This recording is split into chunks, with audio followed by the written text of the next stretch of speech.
खर न्यूज़ में आपका स्वागत है और मैं आपसे मुखातिब हूँ समीर अब्बास। कदम जो जानिब मंजिल बढ़ा नहीं सकते, कसम खुदा की वो मंजिल को पा नहीं सकते। बचाए रखते हैं दामन जो अपने कांटों से, वो फूल बन के कभी मुस्कुरा नहीं सकते।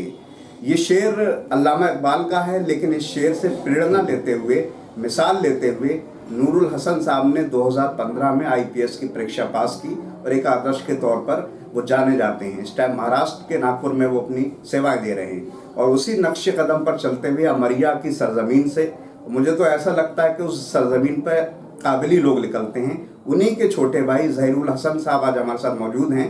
उन्होंने भी तमाम मुकाम और मंजिलें हासिल की।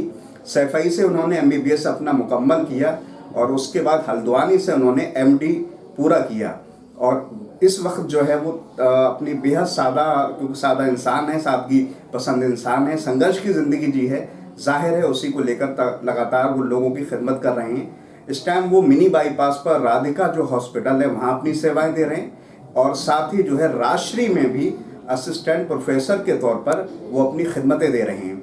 आज हमारे साथ मौजूद हैं क्योंकि एक ऐसा परिवार जिसने लगातार खिदमतें करी है, मेहनत की है, उससे मैं रूबरू आपको कराने जा रहा हूँ। ज़हीरुल हसन साहब हमारे साथ मौजूद है, जो नूरुल हसन साहब के छोटे भाई हैं। हम उनसे बात करेंगे मौसम के बदलाव को लेकर और जो संघर्ष उन्होंने देखा, और साथ ही कुछ और विषय हैं जिसको लेकर हम बातचीत करेंगे।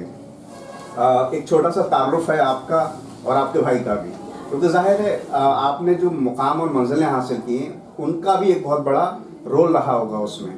कुछ इजाफा अगर आप करना चाहें तो कर सकते हैं, उसके बाद हम और आगे विषय पर आएँ। सारा चीज़ जो बदौलत है भाई जो है वही, उसी को देख देख के हम पीछे से आगे बढ़े। अगर वो नहीं होते तो शायद मैं इतना आगे या फिर कुछ भी नहीं हो पाता, क्योंकि वही हैं जो जिन्होंने राह दिखाई कैसे चलना है या कैसे पढ़ना है, कौन से सब्जेक्ट लेना है। वैसे मेरे पास 11th 10th पास किया मैं, तो 11th में मेरे पास मैथ थी। अच्छा। हाँ, 2 महीने मैथ्स रही, लेकिन फिर भाई ने बोला नहीं नहीं मैथ्स नहीं, तुम बायो। तो फिर 2 महीने बाद जब रजिस्ट्रेशन होता है यूपी बोर्ड में, नवंबर में होता है, तो वो नवंबर में मेरा रजिस्ट्रेशन बायो सेक्शन में कराया। बायो में मैंने अपने कॉलेज में MB इंटर कॉलेज है मेरा यहाँ पर में, अच्छा, उसमें MB इंटर कॉलेज में मैंने अपने बायो सेक्शन में टॉप किया था। मेरे शायद इंटर में 78% है। और फिर उसके बाद भाई ने ये कोचिंग है मेडिट थी यहाँ पर ही नहीं, पैसे नहीं हुआ करते थे, बहुत मुश्किल से पढ़ाई की। तो भाई गए, फीस उस टाइम शायद मेडिट जी की 16,000 रुपये साल, इतने पैसे नहीं थे। तो भाई जाके वहाँ बात किए कि सर पैसे नहीं हैं, आप पैसे फीस कम कर लीजिए। तो सर भी अच्छे थे, विशाल सर, वार्षने सर, उनकी कोचिंग थी IITN है, उन्होंने कम करके मुझको 6,000 में की, वो भी इंस्टॉलमेंट में, तो पूरे साल में दे पाए। जैसे तैयारी की, पहले साल में तो नहीं निकले, थोड़ा रह गए, दूसरे साल में फिर तैयारी की, दूसरे साल में भी नहीं निकले, थोड़ा सा फिर रह गए, 2-3 नंबर से रह गए। तीसरे साल में फिर मेरा हो गया। तीसरे साल में जब हुआ, तो दूसरे साल में दरअसल मेरी दादी ख़त्म हो गई। वो एग्ज़ाम के, मैं उनसे बहुत प्यार करता था, उन्हीं के साथ सोना रहता था। वो एग्ज़ाम के 1 महीने पहले ख़त्म हो गई, इसलिए मेरा वो 1-2 नंबर से रह गया। तीसरे साल में फिर मेरा AIPMT होता था उस टाइम, तो AIPMT में भी हो गया था, CPMT में भी हो गया था, CPMT स्टेट लेवल का होता था, वेटनरी होता था, वेटनरी में भी हो गया था, AMU में भी हो गया था, प्री में हुआ था, BHU में भी हो गया था, प्री में हुआ था, FMC में भी हो गया था। तो FMC के लिए मैं पूना इंटरव्यू भी दे के आया था, उसकी भी तैयारी, इंटरव्यू कैसे देना है कैसे नहीं देना है, वो भाई ने सब लिख के बताया, क्योंकि उस टाइम इंग्लिश इतनी अच्छी भी नहीं थी, तो सब बताया कि कैसे बोलना है कैसे। वो आज भी मेरे पास रखे सही है, उन्होंने लिख के सारा कुछ दिया, ये पूछेंगे तो ऐसे बताना, ये पूछेंगे तो ऐसे बताना। तो वो मेरे गाइडर हैं, जो भी हैं वो ही हैं, उन्हीं से ही मैं रोशनी पाता हूँ, जो भी जहाँ पे भी मुझे आगे बढ़ना है तो मैं उन्हीं से ही पूछता अच्छा, चलिए, ये तो वहाँ की मिट्टी और आपके भाई की देन है, आपकी खुद की भी मेहनत है, जाहिर है। सब चीज़ों से मिलकर एक पूरा चमन बनता है। मैं थोड़ा सा आगे बढ़ूंगा, मैं आपसे जानना चाहता हूँ, अमरिया की मिट्टी में कुछ ऐसा है या आप लोगों ने कुछ ऐसा बना दिया है उसको? थोड़ा सा, पिछले साल भी एक पीसीएस ऑफिसर निकले आप, तो आपके भाई आईपीएस हैं, आप भी डॉक्टर हैं, सब मतलब क्या बात है? दरअसल अमरिया के पास एक रायपुर है, जी। मतलब बराबर में ही है। जी अब देख के तो आदमी बढ़ता है, जैसे मैं अपने भाई को देख के बढ़ रहा हूँ आगे, जी तो हमें देख के लोग बढ़ते हैं। मेरे गांव से भी और भी डॉक्टर हो गए हैं, जी। कुछ BMS है, कुछ MBBS भी है, वो सब देख के ही निकले आगे। तो यही होता है कि आदमी जब किसी को देखता है, उससे ये कैसे पढ़ा, तो उसको कुछ दिखेगा ही नहीं रास्ता, तो वो आगे कैसे बढ़ेगा। तो भाई भी ऐसे ही हैं, मैं भी ऐसा ही हूँ कि राय सबको यही देना है कि तुम पढ़ो, आगे बढ़ो, ऐसे पढ़ो, ऐसे तैयारी करनी है, यहाँ कोचिंग करनी है या खुद पढ़ना है। तो आदमी राह तभी पाता है जब कोई उसको आइडियल मिल जाता है कि हाँ मुझे इसको देख के इसकी तरह बनना। वही आज भाई को देख के या मुझे देख के माशाल्लाह निकल रहे हैं उधर से। अच्छा, अब हम थोड़ा सा आपके प्रोफेशन पर आते हैं, 2-3 सवाल उससे लेंगे। मौसम में बदलाव है, तेज़ी से सर्दी पर हम बढ़ रहे हैं और बीमारी बहुत सारी पैदा होती हैं, निमोनिया है, तमाम चीज़ें। क्या वजह मानते हैं और किस तरह से इलाज कर पाते हैं जो जाड़ों में, सर्दियों में जो प्रॉब्लम बढ़ती हैं, थोड़ा सा उसका? इस टाइम तो वैसे ओमिक्रॉन का बहुत चल रहा है। ओमिक्रॉन जो कोरोना का वेरिएंट नया है, तो बहुत तेज़ी से कंटाजियस बहुत है, बहुत तेज़ी से फैल रहा है एक दूसरे में। लेकिन अभी इसके बारे में कुछ ज़्यादा स्टडी भी नहीं है और इतना ज़्यादा लीथल नहीं। जो पिछली सेकेंड वेव थी उसमें थोड़ा सा ज़्यादा वो मोर्टेलिटी हुई थी, इसमें इतनी मोर्टेलिटी नहीं है। ये शायद अपर रेस्पिरेटरी ट्रैक को ही इन्वॉल्व कर रहा है, लोअर को इतना ज़्यादा नहीं कर रहा। जो पिछला वाला था वो लोअर को कर रहा था। तो इसमें बचाव यही है, जाड़े में देखो बीमारियां यही खांसी जुकाम बुखार ज़्यादा रहता है, आदमी थोड़ा स्टाइल में रहता है तो कुछ पहनता नहीं है। तो बचाव ये है कि इस टाइम पे मास्क लगा के रखें, अपना सैनिटाइजर यूज करते रहें, भीड़ में जा रहे हैं। और बाकी तो ये कपड़े उपड़े पहनना चाहिए, क्योंकि ठंड लगेगी तो बुखार तो आना ही। अच्छा, मैं अब आपसे थोड़ा सा और 1-2 सवाल जानना चाहता हूँ। डायबिटीज़ का जिक्र करते हैं, हम बात करते हैं, हिंदुस्तान में हर चौथा शख्स, स्वास्थ्य मंत्रालय के जो आंकड़े आते हैं, डायबिटीज़ से ग्रस्त है, टाइप 1 टाइप 2। और अब तो एज का भी कोई इफेक्ट नज़र नहीं आता। पहले तो ये कहा जाता कि 40 से ऊपर लोग हैं या जो मोटे लोग हैं उनके साथ हैं। क्यों ऐसा हो रहा है? आखिर डायबिटीज़ में नौजवान भी हमारे ग्रस्त हैं, बच्चे भी हो रहे हैं, क्या वजह मान? दरअसल डायबिटीज पहले तो आपने सही बताया टाइप 1 टाइप 2 होती थी, लेकिन आजकल थोड़ा ज़्यादा इसका प्रेवलेंस या इंसिडेंस बढ़ रहा है। क्यों बढ़ रहा है? लाइफ स्टाइल जो ऐसा हो गया है, खाना पीना बहुत ज़्यादा गड़बड़ है। लाइफ स्टाइल में आदमी लेथार्जिक हो गया है, ज़्यादा काम मतलब एक्सरसाइज नहीं करता है, खान पीन उसका फास्ट फूड बहुत है, तो केमिकल हैं कुछ तो नुकसान करते हैं और आदमी डायबिटीज़ का जो प्रेवलेंस है वो बढ़ता जा रहा है। बाकी तो आदमी को ये है कि शुगर के लिए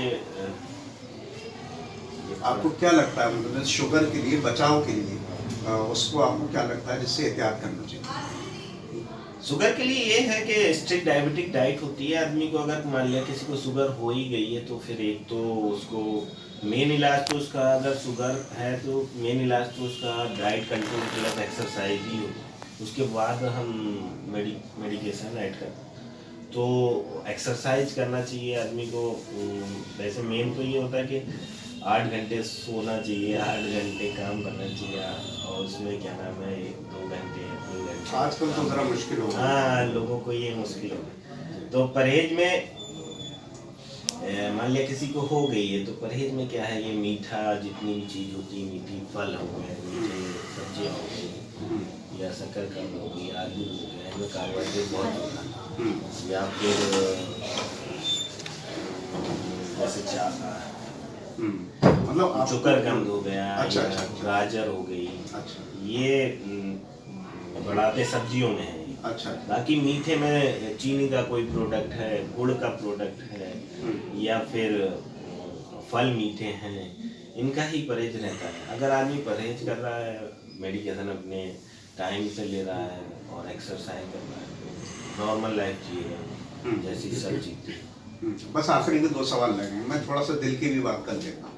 आप जवान हैं, दिल की बात करना ज़रूरी है। दिल की परेशानियाँ भी लगातार बढ़ रही हैं नौजवानों में, हम देख रहे हैं। क्या इसकी वजह जो हमारी हार्ड एंड फास्ट लाइफ हो गई है, या हमारे खान पीना जैसा आपने जिक्र किया, क्या असर पड़ता है? जो दिल की परेशानी लगातार हम देख रहे हैं, नौजवानों में भी हार्ट अटैक की परेशानियाँ आ रही हैं, क्या कहना चाहते हैं?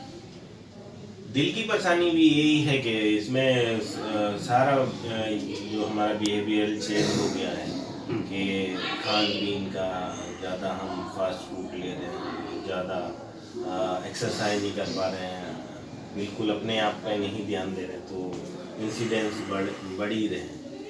और यही कारण है कि इसका आदमी खान पीन और बिहेवियर चेंज जो है वो गलत होता जा रहा है लोगों का, तो आदमी ये इंसिडेंट्स इसके बढ़ते हैं। अच्छा, क्या सलाह देना चाहते हैं कि इंसान अपने दिल की परेशानियों से बच सके? किस तरह की कमी नज़र आती है? बचने के लिए तो यही है कि आदमी को बस मैं तो खान पीन और ये एक्सरसाइज है। अगर एक्सरसाइज या अपने लिए टाइम निकाल पा रहा है, एक्सरसाइज के लिए टाइम निकाल पा रहा है, खाने पीने में ठीक है, ये ज़्यादा तेल, ज़्यादा नमक का प्रयोग करना, या फिर ज़्यादा फास्ट फूड में ये समोसे हैं, ये चीज़ों का मतलब ये तेल की चीज़ें हैं ना, ऑयली उनसे चीज़ें हैं, उनसे एहतियात बरतना वो बहुत ज़रूरी है। जी। तो अगर करते हैं आप, अपना शेड्यूल बना लेते हैं कि मुझे 3 ही टाइम खाना है, इतना ये खाना है, ज़्यादा नहीं खाना है, ज़्यादा मीट नहीं खाना है। कुछ लोग होते हैं जो बिना मीट के खा ही नहीं पाते, कुछ लोग होते हैं जो बिना फास्ट फूड के रह नहीं पाते। ये हम यही कारण है और इन्हीं से ही बचाव। नौजवानों में खासतौर से फास्ट फूड के लिए चलन बड़ा नुकसानदेह। हाँ, बहुत नुकसान है। अच्छा अच्छा, बस एक आखिरी सवाल है। विषय तो बहुत सारे हैं क्योंकि आप एमडी मेडिसिन है, हम बात करने लगे कि लंबा इंटरव्यू हो जाएगा, आगे भविष्य में मुस्तकबिल में करेंगे। बिजी लाइफ होती है डॉक्टर की, और आप तो 2 जगह सेवाएं दे रहे हैं, मनोरंजन के लिए अपना क्या कर पाते हैं? चाहता हूँ अगर चाहें थोड़ा सा रोशनी डालें। नौजवान है, मनोरंजन एंटरटेनमेंट भी जिंदगी का एक पार्ट है, और डॉक्टर भी सलाह देता है बीपी कंट्रोल करने की और चीज़ों की, चाहें थोड़ा बता। मेरा दरअसल लाइफ इस टाइम थोड़ी सी बिजी हो गई 2-3 महीने। मैं एक इंस्टाग्राम पर रील बहुत बनाता हूँ, जब भी टाइम मिलेगा तो रील बहुत बनाता हूँ। मेरी पड़ी हुई है 200 रील। पहले मैं टिकटॉक चलाता था, बस ये मेरा बहुत शौक है वीडियो बनाना। अच्छा टिकटॉक पे मेरे 60,000 फॉलोअर। अच्छा। लेकिन मैं टिकटॉक बन हाँ अब इंस्टाग्राम पे मैं बस अपने मन के लिए बनाता हूँ, बहुत 200 वीडियो पड़ी। यही है एंटरटेनमेंट। बाकी मेरे दोस्त हैं कुछ यहाँ, टाइम तो नहीं मिलता है, संडे को भी नहीं मिलता, हम संडे को भी मरीज जाते हैं या मरीज भर्ती रहते हैं, तो लाइफ मेरी भी बहुत बिजी होगी, लेकिन फिर भी मैं अपने लिए टाइम निकालता हूँ। अच्छा, बस आखिरी बात चाहता हूँ मैं, कोई मैसेज ज़रूर दें, क्योंकि आपने बड़ी कम उम्र में MBBS MD सब मुकम्मल कंप्लीट किया। बहुत सारे युवा डॉक्टर बनना चाहते हैं, उनका हौसला बढ़े आपके पैगाम मैसेज से। और आप क्योंकि भाई भी क्योंकि लगातार इस तरह की चीज़ें एक्टिव रहते ही हैं, आप भी चाहें तो थोड़ा सा 2 शब्द ज़रूर दें। अब वो आगे बढ़ने के लिए तो किसी न किसी को आइडियल बनाना पड़ेगा, और मेहनत तो सबसे ज़रूरी है। आइडियल बनाने से भी कुछ नहीं होता। हाँ, हम आइडियल बना ली, पढ़ कुछ नहीं, तो पढ़ाई मेन है। पढ़ाई अपना सोच लें कि हाँ हमें, एक तो इंटर में आप बच्चा सोच भी नहीं पाता, उसके माँ बाप को भी ज़रूरत है कि उसको बढ़ाना चाहिए कि हाँ तू डॉक्टर बन जा या तू इंजीनियर बन जा। तो माँ बाप हैं या उसके भाई बड़े हैं तो उनको समझाना चाहिए। दूसरा, जो बच्चा है उसको मेहनत तो सबसे ही ज़्यादा है, वो बिना मेहनत के तो निकल ही नहीं सकते। बिना अपने पढ़ाई के कोई सक्सेसफुल नहीं, मतलब बिना अपनी पढ़ाई किए सक्सेसफुल नहीं हो सकता। पढ़ना तो मेन ही है। तो उसके लिए एक आइडियल बना लें अपना कि हाँ मुझे इसकी तरह बनना है, और फिर उस पर मेहनत करें कि हाँ जो है अब मुझे बना तो लिया है, लेकिन मेहनत नहीं करूँगा तो मैं नहीं, तो मेहनत मेन है। और बस यही है कि आदमी पढ़ता रहे। सियासी मौसम चल रहा है, सियासत का कुछ शौक? शौक नहीं है, लेकिन मैं अखिलेश यादव के साथ मैच खेला हूँ। मैं सैफई से किया हूँ ना, तो उनके साथ बहुत मैच खेला, बाकी सियासत है नहीं। चलिए, हमारी बहुत सारी शुभकामनाएं हैं। आप इसी तरह से पीलीभीत, अमरिया और अब बरेली का भी नाम रोशन करते रहें और लगातार इंसानी जो कीमती ज़िंदगी है उसकी हिफाजत करें। अपने भाई की तरह से लगातार तमाम जगहों का जो है नाम रोशन करते हुए बहुत कुछ कर सकें ज़िंदगी में। बहुत सारी दुआएं आपकी। Thank you. तो बेहद खूबसूरत लबो लहजे में और बहुत अच्छे अंदाज में, कम शब्दों में ज़हीरुल हसन साहब ने बहुत सारी बातें कहीं। और जाहिर है कि कम शब्दों में ज़्यादा बात कहना कोई इन्हीं से सीखे। और अपने भाई के नक्शे कदम पर, जो नूरुल हसन साहब है, उनके नक्शे कदम पर लगातार आगे बढ़ रहे हैं। और बरेली में जो है इस टाइम 2 जगह अपनी सेवाएं दे रहे हैं। हमारी बहुत सारी शुभकामनाएं, वो इसी तरह से आगे बढ़ें। एक डॉक्टर का बहुत बड़ा रोल होता है समाज को बेहतर करने में, क्योंकि उसके पास हर तबके का इंसान आता है और वो समाज को निर्माण करने में लगातार बहुत बड़ी भागीदारी कर सकता है। और क्योंकि कोरोना ओमिक्रॉन की भी बात हो रही है, उसका भी जिक्र किया डॉक्टर साहब ने। और हालात भी कुछ ऐसे ही हैं। जिस तरह से डॉक्टर ने अपनी सेक्रीफाइस किया पिछले 2 सालों में, उसको भी सलाम करना चाहिए। और इसी तरह से नूरुल हसन साहब और उसके बाद ज़हीरुल हसन साहब भी लगातार काम कर रहे हैं। हमारी बहुत सारी शुभकामनाएं हैं। मैं अपनी बात को इस बात के ज़रिए से ख़त्म कर देना चाहता हूँ, एक शेर के ज़रिए से, जो ज़हीरुल हसन साहब का एक के ज़रिए से एक शेर है। क्योंकि उनके भाई बहुत शायरी करते हैं। एक शेर ज़रूर मैं भी पढ़ दूँ कि मैंने आवाज़ दी है तुम्हें बड़े नाज के साथ, मैंने आवाज़ दी है तुम्हें बड़े नाज के साथ, तुम भी आवाज़ मिला दो मेरी आवाज़ के साथ। और आवाज़ से आवाज़ मिलेगी, तभी समाज और दुनिया जो है बेहतर होती चली जाएगी। फिलहाल इन तमाम बातों के साथ मैं समीर अब्बास, कैमरामैन रईस हुसैन के साथ अटल।